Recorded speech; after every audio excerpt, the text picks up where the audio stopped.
Museum of Fine Arts of Lyon, south of France. Now, I find this one beautiful. The colors are still so lively. Now, this is around 600 BC, so it's not that old. But when you look at the phenotype of this lady, when you look at the shape of the nose and the lips, we have reasons to believe that this was someone from the lineage of the indigenous inhabitants of Kemet. Furthermore, it appears that the nipples are black.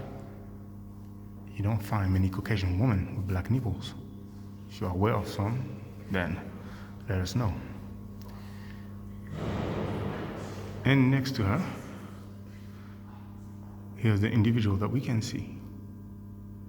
Doesn't necessarily have an Asiatic phenotype. Interestingly enough, he has the horns that we can see for the deity Muntu, but he also has the horns that we can see for Hathor. So that's quite interesting. Now, let me show you the reference before we go through a few glyphs.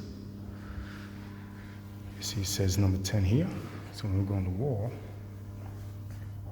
this is the coffin of Isetenkheb, daughter of Ankhsyeniset and of Roriou, who used to make sacrifices in the domain of Amun, west of Thebes, Site era, 26th dynasty, around 600 to 500 BC. And you have the reference here.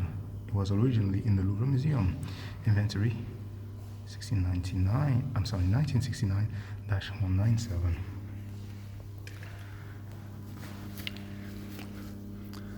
So, for the brothers and sisters who are taking the private classes of Medunature or hieroglyphics, there are a fair bit of glyphs that you will recognize. It doesn't necessarily appear as the quote-unquote classical glyph or carved glyph. It is obviously painted, not carved.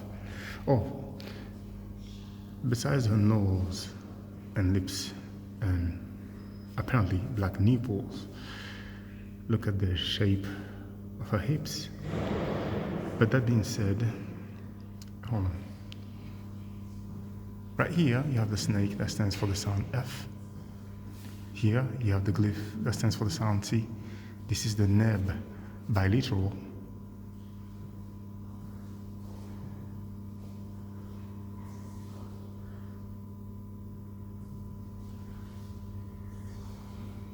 Now, this is, I cannot tell if it's a seated man or seated woman, but this looks like a seated deity.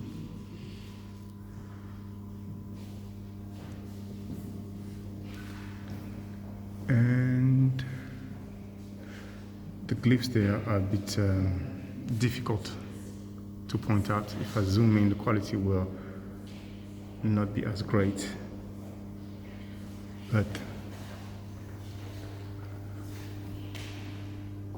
on top of that, the glyphs are read that way.